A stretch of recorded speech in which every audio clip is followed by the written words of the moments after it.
जय शिवराय. भव्य गलबतावर सैनिक तिला ओढत घेऊन येत होते. दया ही भावना त्यांच्या अंतरी सपशेल उरलीही नव्हती. ते तिच्या शरीराला वासनापूर्ण नजरेने बघत स्पर्श करत होते. ती असहाय्य झाली होती. ती मोठमोठ्याने आक्रोश करत होती. तिच्या मनाची तडफड होत होती. ती पुन्हा कधीच या भूमीवर पाय ठेवू शकणार नाही हे तिला माहीत होते. तिथे तिला स्वतंत्रपणे श्वासही घेता येणार नव्हता. लहानपणापासून धनाढ्य सावकाराची मुलगी म्हणून लाडात वाढलेली गौरा आता गुलाम म्हणून विकली जाणार होती. तिची झटपट सुरूच होती, परंतु आफ्रिकी आडदांड सैनिकांपुढे तिची शक्ती अपुरी पडत होती. तिच्या किंकाळ्या आसमानांत घुमत होत्या. वातावरणाने स्मशान भयान रूप धारण केले होते. सिंधू अरब सागर हे हृदयद्रावक दृश्य पाहत होता. त्याला या दृश्याची सवयही झाली होती, तरीही आज त्याला अश्रू फुटले असावेत. एका सैनिकाने गौराच्या केसांत हात घालून तिला ओढतच गलबतावरील अंधाऱ्या खोलीत ढकलले. ती धाडकन खोलीच्या आतील लाकडी पृष्ठभागावर कोसळली. तिचा अर्धा आवाज बंद झाला होता. तिच्या डोक्यांवरील केसांमुळे तिचा चेहरा लपला होता. तिला आणखी काही स्त्रियांच्या हुंदके देत रडण्याचा आवाज आला आणि तिने हळूच डोळ्यांसमोरील केसांना बाजूला सारले. त्या अंधाऱ्या खोलीत धगधगणाऱ्या मशालीच्या पिवळसर प्रकाशात तिला दिसले की आणखी 50-60 स्त्रियांना त्या खोलीत डांबण्यात आले होते. त्यांचे हात साखळदंडांनी बांधले होते. त्या सगळ्या स्त्रिया नुकत्याच तरुण वयात पोहोचलेल्या होत्या. त्यांचे वय आणि सुंदरता जंजिराच्या सिद्ध्यांना धनाढ्य बनवणार होती. त्यांना त्या स्त्रियांच्या अश्रूंची किंमतही नव्हती. त्यांच्या विनवण्यांनी ते आफ्रिकींचे मन हेलवणारे नव्हते. ते डगमगणार नव्हते. उलट आपले मोठमोठे ओठ विस्फारून ते गर्वाने हसत होते. त्या आफ्रिकींनी गलबताचे नांगर खेचले आणि ते क्षितिजाच्या दिशेने निघाले. भारतीय सुंदर स्त्रियांची ही खेप त्यांना इराकच्या बंदरावर पोचवायची होती. परत येताना भरपूर ऐवज घेऊन ते येणार होते. सिद्ध्यांच्या व्यापाराचे हे एक मुख्य साधन होते. ते भारतीय स्त्रियांना अरबस्थान, इराक, इराण आणि पूर्व युरोपात गुलाम बनवून पोहोचवत असत. सागराच्या उसळणाऱ्या लाटांना चिरत आणि तीव्र वाऱ्याला भेदत त्यांचे गलबत निघाले होते. त्यांना आता त्या स्त्रियांपैकी प्रत्येकीला स्वतःचे भविष्य माहीत होते. त्यांना आता परकीयांच्या शयनकक्षात त्यांची सेवा चाकरी करत, मारहाण सहन करत जीवन व्यतीत करावे लागणार होते. त्या ईश्वराकडे मृत्यूची भीक मागत होत्या. सागराने त्यांचे विकराळ रूप दाखवून गलबताला त्याच्यात सामावून घ्यावे आणि जलसमाधी घेऊन प्रत्येकाला या यातनांपासून मुक्ती द्यावे अशी त्या प्रार्थना करत होत्या. योगायोगाने निसर्गाचे स्वरूप बदलले. अचानक वाऱ्याचा वेग प्रचंड वाढला. सागराच्या लाटांची उंची वाढली. आकाशात विजांचा कडकडाट होऊ लागला. हळूहळू त्या तीव्र वाऱ्याचे वादळात रूपांतर झाले. जंजिऱ्याच्या सिद्ध्यांचे गलबत समुद्रात हेलकावे खाऊ लागले. समुद्राच्या फेसाळ लाटा श्रीवर्धनाच्या किनाऱ्यावर धडकत होत्या. त्यांच्या आवाजाने प्रातःकाळच्या शांततेला सुरुंग लागला असला तरी त्यांचा आवाज कर्णमधुर भासत होता. सिंधू सागरात रात्रभर थैमान माजवणारे वादळ सूर्योदयापर्यंत शांत झाले होते. ते आता नरमले होते. तरी अधूनमधून हवेची लहर अचानक येऊन नारळाच्या माडाच्या झाडांना डुलवत होती. किनाऱ्यालाच लागून असलेल्या महादेव मंदिरात सावजींनी आपली प्रातःपूजा आटोपली होती. शिवलिंगावर सफेद पुष्प आणि बेलपत्र अर्पण करून शिवलिंगावर मस्तक टेकले होते. डोळे मिटून त्यांनी मनोमन प्रार्थनाही केली. महादेवा, तुझ्या इच्छेनं स्थापित स्वराज्य महाकार्यात सतत तुझी साथ माझ्या पाठीशी असू दे. शिवाजी राजांनी माझ्यावर टाकलेल्या जबाबदारीस मी खरा उतरू शकेन इतकं बळ माझ्या शरीराला दे. अचूक निष्कर्ष लावण्या इतकी बुद्धी असू दे. सावजी उठून उभे राहिले. धोत्राचा सोगा नीट करत त्यांनी त्यांच्या उघड्या पाठीवरून पिवळे उपरणे पांघरले. हात जोडून पुन्हा शिवलिंगाला नमस्कार केला आणि शिवलिंगाला पाठ न दाखवता मागे पावले टाकत ते शिवालयातून बाहेर पडले. प्रसन्न मुद्रेने सावजी शिवालयातून बाहेर पडले. त्यांची दृष्टी सागरांत प्रतिबिंब झालेल्या मोकळ्या आकाशावर पडली. रात्रभर बरसलेले नभ आता हरवले होते. सूर्याच्या कोवळ्या किरणांनी निसर्गसृष्टी बहरली होती. हिरवी पालवी चकाकत होती. झाडांवरून टपकणारे पाण्याचे टपोरे थेंब एक सौम्य ध्वनी सातत्याने पसरवत होते. हे वातावरण शरीरास आणखी एक अनोखी ऊर्जा प्रदान करत होते. त्यामुळे सावजींच्या चेहऱ्यावर अधिकच स्मित खुलले होते. त्यांनी वळून पूर्वेला दृष्टी टाकली. हात जोडून उगवत्या सूर्याचे दर्शन घेत डोळे बंद केले आणि पुटपुटले. ओम रवये नमः. अचानक त्यांचे खटकन डोळे उघडले. जणू त्यांना काहीतरी जाणवले होते. त्यांच्या लक्षात आलं की जेव्हा त्यांनी सूर्याच्या दर्शनासाठी पूर्वेकडे वळून बघितले होते तेव्हा किनाऱ्यावरच, परंतु त्यांच्यापासून बरेच अंतर लांब एक गलबत उभे होते. सावजीने आता मान वळवून त्या गलबताकडे पाहिले. गलबताची शिडे 2 विभागात विभाजित झाली होती. ती फाटली होती. 8-10 काळेशार मानवी आकृत्या त्या गलबताजवळ घुटमळत होत्या. ते गलबत बहुतेक झाडीत रुतले असावे. सावजींच्या मस्तकातील विचारचक्र शांत झाले. त्यांना स्पष्ट उमगले होते की रात्री समुद्रात निर्माण झालेल्या वादळाच्या तडाख्याने हे गलबत किनाऱ्यावर येऊन पोहोचले आहे. त्या माणसांच्या वर्णनावरून आणि पेहरावावरून त्यांनी ओळखले होते की ते आफ्रिकी हबशी खलाशी आहेत. सावजी सावध होऊन झाडीचा आडोसा घेत गलबताच्या जवळ गेला. ते हबशी गलबताला दुरुस्त करण्याचा प्रयत्न करत होते. गलबताच्या शेड्यावरील फाटलेली शिडा शिवत होते, परंतु त्यांचे सगळे प्रयत्न निरर्थक होते, कारण ते गलबत पूर्णतः दुरुस्तीशिवाय इराकला जाण्यास सक्षम नव्हते. त्यांच्या पुढ्यात आता एकमेव मार्ग उरला होता. तो त्यांच्यातला प्रमुख खलाशी सिद्दी जलालने आपल्या साथीदारांना बोलावून दाखवला. लवकरात लवकर जमिनी मार्गानं जंजिऱ्याला जाऊन दुसरं गलबत पाठवण्याची व्यवस्था व्हायला हवी. स्त्रियांना आपण इथं जास्त काळ ठेवू शकत नाही. पोर्तुगीजांना चुकावा लागल्यास ते लुटून नेतील आणि मराठे त्यांना मुक्त करतील. सिद्दी जलालचे बोलणे झाडीत लपलेल्या सावजींनी ऐकले होते. त्यांनी पलकन गलबतावर नजर वळवली. आता त्यांना संपूर्ण चित्र पूर्णतः उमगले होते. इतक्यात सिद्दी जलालने एका हबशाच्या हातात काही नाणी देत म्हटले, तात्काळ निघ, पटकन कोणाला तरी दहन देऊन घोड्याची व्यवस्था कर आणि लवकर जजिऱ्याला पोच. परिस्थितीचं गांभीर्य लक्षात असू दे. हो सरदार, तो हबशी म्हणाला आणि तत्परतेने तिथून निघाला. इतक्यात गलबतावरील खोलीतून एक आर्त किंचाळी ऐकू आली. ती किंचाळी ऐकून ते हबशी हसू लागले. त्या स्त्रीला सिद्दी मुल्तफची ताकद सहन झाली नाही वाटतं. एक हबशी हसत म्हणाला, गलबत इराकला पोहोचेपर्यंत सर्व स्त्रियांना हळूहळू सवय होईल. सिद्दी जलाल म्हणाला. त्या हबशांचे बोलणे ऐकून सावजींना जे कळायचे होते ते कळले होते. क्रोधाने त्यांची छाती फुगली होती. ते त्या 5-6 हबशांकडे डोळ्यात आग ओतून पाहत होते. इतक्यात गलबताच्या आत खोलीतून आर्त आवाज आला, या अल्लाह बचाव. हा आवाज पुरुषी होता. गलबताच्या बाहेर अग्नी पेटवून त्यावर मासे भाजून ताव मारणारे हबशी पटकन उठले आणि गलबताच्या दिशेने पाहू लागले. सिद्दी मुल्तफ, क्या हुआ? सिद्दी जलाल ओरडला. तो पुढे काही बोलणार इतक्यात त्या बंद खोलीचा दरवाजा वेगाने उघडल्याचा आवाज झाला आणि सिद्दी मुल्तफचे पार्थिव रक्ताच्या थारोळ्यात गलबताच्या बाहेर फेकले गेले. त्याचे दोन्ही हात तुटून वेगळे झाले होते. गुप्तांगाजवळ तलवार भोकसल्याच्या खुणा दिसत होत्या. त्या आफ्रिकेचे काळेशार शरीर रक्ताच्या थारोळ्यात पडलेले बघून सर्व हबशांनी समशेरी उपासल्या. ते पुढे सरसावले तेव्हा त्यांना दिसले की गौरा तलवार हाती घेऊन खोलीच्या बाहेर आली होती. तिचा गोरागोमटा चेहरा रक्ताने माखला होता, मात्र ते रक्त तिच्या जखमांचे नव्हते. पदर कमरेत खोचून ती रणरागिणीसारखी समोर आली होती. तेरी ये जुर्रत मराठी, तू आमची गुलाम आहेस, सिद्दी जलाल त्वेषाने ओरडला.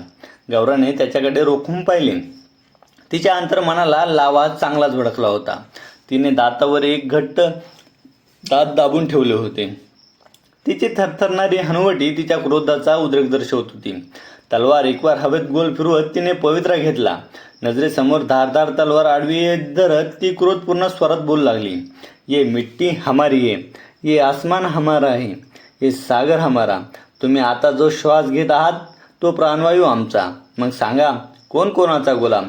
आले मोठे आम्हाला गुलाम बनवणारे. अरे आधी आमचा इतिहास उघडून बघा. इथली स्त्री प्रेमासाठी राधा आहे आणि राक्षसासाठी कालिका. दृष्टांचं मर्दन करायला सक्षम आहोत आम्ही हिंदुस्थानी स्त्रिया. सगळे हबशी सुन्न झाले होते. गौराचा रुद्रावतार बघून कोणीही पुढे यायला धजावत नव्हता. तेव्हा अवाक होऊन बघणारा सिद्दी जलाल हसू लागला आणि म्हणाला, इतिहास सांगून झाला असेल तर आता परिवाराची आठवण करून घे. लवकरच मी तुझा जीव घेणार आहे. घेऊन दाखव, हे मर्द असशील तर पुढे. गौरा कडाडली. हे ऐकून हबशी सिद्दी जलाल आता रागाने पुढे येऊ लागला आणि अचानक दचकून थांबला, कारण गौराच्या मागे आता त्या 50-60 स्त्रिया येऊन उभ्या राहिल्या होत्या. त्यांचे हात आता साखळ दांडातून मुक्त झाले होते. सिद्दी मुल्तफला मारल्यावर गौराने काही स्त्रियांना मुक्त केले होते आणि त्या स्त्रियांनी इतर स्त्रियांना साखळदंडाच्या जखाड्यातून सोडवले होते. झाडीतून लपून हे दृश्य बघणारा सावजी अचंबित झाले होते. त्यांना या मराठमोळ्या स्त्रियांचा अभिमान वाटत होता. सावजी एकटे त्या 6 हाफ्शांशी लढू शकले असते आणि त्या स्त्रियांना स्वतंत्र केले असते, पण त्यांचा तोच विचार होता. परंतु ते योग्य संधीची वाट बघत होते, पण ती संधी त्यांना मिळण्याआधीच गौराने डाव साधला होता. क्रोधाग्नीने भडकलेल्या त्या 60 स्त्रियांना बघून हापशींची तारंबळ उडाली होती. त्या स्त्रियांनी किनाऱ्यावरील मोठमोठे दगड हातात घेतले होते. त्या 6ही हापशांना ठेचून मारण्यासाठी त्या सज्ज झाल्या होत्या. हफशी एक एक पाऊल मागे सरकत होते, पण सिद्दी जलाल मात्र अजूनही गौराच्या समोरच उभा होता. त्याची तलवार हल्ल्यासाठी सज्ज होती. गौराही सावध होती. तिने हातातली तलवार मनगटाच्या साह्याने गोल गोल फिरवली. त्या तलवारीवरील लागलेले रक्त तिच्या मुठीवरून ओघळत तिच्या कोपरावरून जमिनीवर टपकत होते. तिने जलालवर नजर रोखून धरली होती. तेव्हा सिद्दी जलालने तलवार फिरवली आणि जोरदार प्रहार केला. त्याचा शक्तिशाली प्रहार गौराने कसाबसा झेलला. तिची तलवार डगमगली. ते बघून सिद्दी जलाल कुत्सितपणे ओठ विस्फारत हसला आणि म्हणाला, "तुम एक औरत हो, तुझ्या हातात तलवार शोभत नाही. कोणत्याही स्त्रीला दुर्बल समजू नको सिद्ध्या, आणि हिंदू स्त्रीला तर नाहीच नाही. बघ तुझ्या साथीदाराची काय अवस्था केली आहे. जो हात त्यानं माझ्या चोळीवर टाकला तो हात धडा वेगळा झाला आहे." गौरा त्वेषाने बोलत होती. "खामोश, सिद्दी जलाल ताकदीचा तुझ्या परिचय नाही. सगळ्या स्त्रिया जंजिराचे सरदार सिद्दी फतेखांच्या गुलाम आहात म्हणून तुमचा जीव घेत नाही, नाहीतर एका दमात 60 स्त्रियांच्या गर्दना छाटल्या असत्या. मुकट्यानं गलबतात जा आणि इराकला गेल्यावर गुलाम म्हणून तुमचं कर्तव्य बजावा," सिद्दी जलाल म्हणाला. त्याच्या बोलण्यावर गौरा तिरस्काराने हसली. "आम्ही तर एक तुमचा जीव घेऊ किंवा आमचा जीव देऊ, पण काहीही झालं तरी तू एकाही स्त्रीला जिवंत नेऊ शकत नाहीस." सिद्दी जलालच्या चेहऱ्यावरील भाव आता बदलू लागले होते. जंजिऱ्याहून गलबत येईपर्यंत त्या स्त्रियांना जिवंत ठेवायचे होते. "काय झालं? नाही मारू शकत ना आम्हाला? मारलंच तरी हरकत नाही. आम्हास मृत्यूचं भय नाही सिद्ध्या, पण मरताना तुला नक्कीच संपवू," गौरा म्हणाली. सिद्दी जलालने क्षणभर गौराच्या मागे उभ्या असलेल्या स्त्रियांवर नजर टाकली आणि मग गौराकडे बघत त्याने अचानक गौराच्या तलवारीवर प्रहार केला. त्या अचानक झालेल्या शक्तिशाली प्रहाराने गौराची तलवार हातातून गळून पडली. चपळतेने सिद्दी जलालने गौराच्या केसांना पकडत गोल फिरवत तिची मान काखेत दाबली आणि तिच्या पोटावर तलवारीचे अनुकुचीदार टोक ठेवून तो ओरडला, "सगळ्यांनी हातातला दगड खाली फेका, नाहीतर हिचं आतडं बाहेर काढेन." त्या स्त्रिया असहाय्य होऊन पाहत होत्या. त्यांना त्यांच्या जीवाची पर्वा नव्हती, पण गौराला मरताना त्या बघू शकत नव्हत्या. तेव्हा संधी साधून मागे राहिलेले 5-6 हफशी तलवारी उपसून पुढे आले होते. ते त्या स्त्रियांपर्यंत पोहोचणार इतक्यात एक खंजीर चक्राकार फिरत येऊन सिद्दी जलालच्या मानेत घुसला. तो मोठ्याने किंचाळला. त्याची तलवारीवरची पकड ढिली झाली आणि तो जमिनीवर कोसळला. सगळे हफशी गोंधळले होते. खंजीर कुठून आला ते कोणालाही कळत नव्हते. स्त्रियाही विस्मयचकित झाल्या होत्या. तेव्हा झाडीतून सावजी बाहेर आले. स्मित करत ते हफशांना पाहू लागले. एक बुबई उंचावून त्यांनी एका हफशाला चिडवले. तो हफशी हुंकार भरत तलवार उपसून सावजींवर धावून गेला. तो काही पावले पुढे आला. इतक्यात सावजीने कमरेतून दुसरा खंजीर काढला आणि त्याच्या दिशेने भिरकावला. तो हफशी तसाच खाली पडला. ती तलवार सावजींनी उचलली आणि ते इतर हफशांवर धावून गेले. सावजी हफशांशी धुंद देत होते. त्यांच्या मदतीला गौरा आणि इतर स्त्रियाही आल्या होत्या. सावजींनी हफशांना त्या स्त्रियांच्या स्वाधीन केले. सर्व स्त्रियांनी त्यांची मूळ मायाळू स्वभाव सोडून अतिशय क्रूरपणे त्या हफशांचा वध केला आणि कोकणवासियांवर हफशांकडून होणाऱ्या अत्याचाराचा प्रतिशोध पूर्ण केला. "धन्यवाद, तुम्ही आमचे प्राण वाचवलेत," गौरा सावजींना म्हणाली. "मनुष्य म्हणून माझं जे कर्तव्य होतं ते मी केलं. धन्यवाद बोलून मी तुमच्यावर उपकार केल्याची भावना मला देऊ नका. आणि तसंही तुम्हाला माझ्या मदतीची आवश्यकता मुळीच नव्हती. तुम्ही सर्व स्त्रियांनी मिळून त्या हफशांना संपवलंच असतं." असं म्हणून सावजींनी हातातली रक्तलांछित तलवार जमिनीवर पडलेल्या हफशाच्या पार्थिवात घुसवली आणि समुद्राच्या पाण्यात हात धुतले. हफशांशी लढताना सावजींच्या पाठीवरील पिवळे उपरणे केव्हाच गळून पडले होते. त्यांनी ते उचलून अंगावरून पांघरले आणि आपली काया झाकली. पुढे येऊन ते गौराला म्हणाले, हापशांचं दुसरं गलबत येण्याआधी तुम्ही सुरक्षित ठिकाणी पोहोचायला पाहिजे. पण असं सुरक्षित ठिकाण कुठं आहे? राजापुरीपासून श्रीवर्धनपर्यंत हापशांचा अधिकार आहे आणि आता तर आम्ही गावात सुद्धा पाऊल ठेवू शकत नाही. तिथून आम्हाला पुन्हा उचलून नेलं जाईल. सिद्ध्यांपासून लपण्यासाठी आम्हाला 60 स्त्रियांना एकही सुरक्षित ठिकाण मिळणं कठीण आहे. गौरा म्हणाली, आहे असं एक ठिकाण, स्वराज्य. सावजींच्या तोंडून स्वराज्य हे नाव ऐकताच गौराने चकित होऊन पाहिले. होय, खूप ऐकलं आहे शिवाजी महाराजांच्या कर्तृत्वाबद्दल, त्यांच्या प्रजाहित दक्षतेबद्दल. आपण सुखरूप राहू शकतो असे ठिकाण जवळच आहे हे त्या स्त्रियांना लक्षात आले होते. सगळ्यांच्या चेहऱ्यावर आनंदाश्रूसोबत स्मित खुलले. पण स्वराज्यात पोहोचेपर्यंत हापशी आणि विजापुरी चौक्यांना कसा चकवा द्यायचा? गौराने महत्त्वाचा प्रश्न मांडला होता. सावजींनी क्षणभर विचार करत आपल्या डोळ्यांच्या बाहुल्या गरगर फिरवल्या आणि ते पटकन म्हणाले, इथून जवळच एक आश्रम आहे. सर्वप्रथम तुम्हाला सगळ्यांना तिथं पोहोचावं लागेल. तिथून पंढरीची वारी करण्यासाठी जात असल्याचा दिखावा करून स्वराज्यात घुसता येईल. हा, पण आता त्या आश्रमापर्यंत तुम्ही असं घोळक्याने जाऊ शकणार नाही. 2-2, 3-3 स्त्रियांनी तिथे पोहोचावं आणि तिथे गेल्यावर तिथल्या स्थानकांना बाज या शब्दपरिचय म्हणून सांगावा. बाज? गौराने प्रश्नार्थक नजरेनं विचारले. त्याचं स्पष्टीकरण मी तुर्तास देऊ शकत नाही, पण विश्वास ठेवा, मी तुम्हाला स्वराज्यात सुखरूप पोहोचत करेन. सावजींनी शाश्वती दिली. विश्वास तर आहेच, आणि तसंही तुमच्याशिवाय आमचं आहे तरी कोण? देवासमान तुम्ही आलात आम्हाला. एक स्त्री म्हणाली, ठीक आहे, आम्ही सगळ्याजणी त्या आश्रमात पोहोचतो. गौरा म्हणाली. सावजींनी त्या सगळ्या स्त्रियांना दिशेसकट आश्रमाचा अचूक रस्ता सांगितला. तुम्ही इथं पूर्णतः सुरक्षित आहात. हापशी तुम्हाला शोधायला इथं कधीही येणार नाही, आचार्य प्रमोद म्हणाले. संध्याकाळ होईपर्यंत सर्व स्त्रिया सावजींनी निर्देशित केलेल्या श्रीवर्धनपासून जवळच राणावली गावाच्या बाहेर एका तलावाच्या समोर स्थापित आश्रमात पोहोचल्या होत्या. सावजी सुद्धा पोहोचले होते. आश्रमातील स्नानकांनी सर्व स्त्रियांचे आदरातिथ्य केले. संध्याकाळचे भोजन आटोपले होते. आता आश्रमात पुराण कथांचे श्रवण सुरू होते. तेव्हा विषयांतर करत आचार्यांनी स्त्रियांना आश्वस्त केले होते. हा आश्रम म्हणजे बहिर्जी पथकाचे गुप्तस्थळ व प्रशिक्षण शाळा होती आणि आश्रमातील स्नानक हे बहिर्जी पथकाचे हेर होते. या आश्रमाची स्थापना सावजींनी 6 वर्षापूर्वीच केली होती. याच आश्रमात प्रशिक्षण घेतलेले हेर काही वर्षापूर्वी बहिर्जी नायकांबरोबर मच्छी पुलम मोहिमेवर गेले होते आणि मीर जुमलाच्या साहाय्याने औरंगजेबाच्या गोटात स्थापित झाले होते. हो, इथली सुरक्षितता आम्हाला जाणवत आहे. जणू आमचा पुनर्जन्म झाला आहे असंच आम्हाला वाटत आहे. परदेशात गुलाम म्हणून आमची विक्री करण्यात येणार होती. त्यानंतर प्रत्येक रात्र, प्रत्येक दिवस आम्हाला आमची मृत्यूची वाट बघावी लागणार होती. पण आता स्वातंत्र्याचा मोकळा श्वास घेत आहोत. हा, परिवाराची पुन्हा भेट शक्य असेल नसेल ठाऊक नाही, पण इब्रत शाबूत ठेवून जगण्याचा आत्मसन्मान मात्र मिळाला. एक स्त्री म्हणाली. निश्चिंत राहा, परिवाराची भेटसुद्धा शक्य होईल. सावजी म्हणाले. ते कसं शक्य आहे? राजापुरात आम्ही पायसुद्धा ठेवू शकत नाही आणि त्यात आम्ही हापशांचा जीव घेतला आहे. त्यामुळे आमच्या परिवारावर हापशांची बारीक नजर असेल.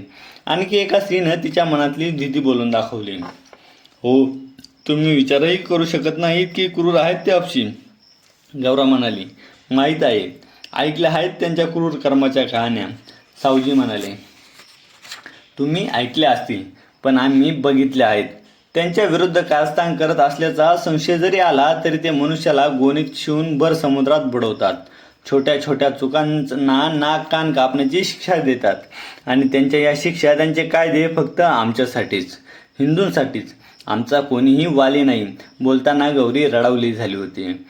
त्या स्त्रिया आणखी थोडा वेळ सावजी आणि आश्रमांना हापशांचे क्रूर कृत्य सांगत राहिल्या. सावजीचे लक्षपूर्वक ऐकत होते. स्वराज्यासाठी आदिलशाही आणि मुघलांसारखेच हापशीसुद्धा धोकादायक ठरू शकतात हे त्यांनी हेरले होते.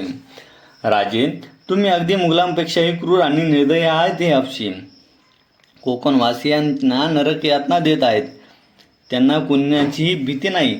तसेच ते विजापूरच्या आदिलशहाचे मांडलिक आहेत, परंतु फक्त नामधारी. तांडा राजापुरीवर त्यांची एक हाती सत्ता आहे आणि जंजिरा त्यांची राजधानी आहे. हळूहळू विजापूरचा मुलूक कुरतडत आहेत. त्यावर आपले प्रभुत्व स्थापित करत आहेत. 4 दिवसानंतर सावजी शिवाजी राजांसमोर उभे होते. त्या 60 स्त्रियांना त्यांनी सुखरूप स्वराज्यात आणले होते. हापशांनी कोकणवासियांचे केलेले हाल सावजींनी राजापुढे कथन केले होते. त्या उंदराचे दात स्वराज्याच्या सीमेला लागण्याआधीच आपण त्याचा बंदोबस्त करायला हवा, किंबहुना त्यांच्याकडचा कोकणी मुलूक मारून कोकणवासियांना त्यांच्या जाचातून मुक्ती द्यावी. शिवाजी राजे दृढ निश्चयाने म्हणाले, होय राजे, कोकणवासियांची सुद्धा हीच इच्छा आहे.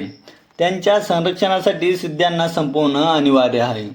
सावजी म्हणाले, तुम्ही तातडीने जंजिऱ्याची मोहीम हाती घ्या आणि त्यांच्या गोटात जाऊन उपयुक्त माहिती काढा. आक्रमणाची योग्य दिशा ठरवा. मग त्यांचा निपात करण्यासाठी आम्ही एका शूर रणधुंदरास पाठवू. राजे संयमाने परंतु विश्वासाने म्हणाले. राजांचा हा दृढ निश्चय जंजिराच्या मोहिमेत सावजींचे बळ वाढवणार होता. धन्यवाद.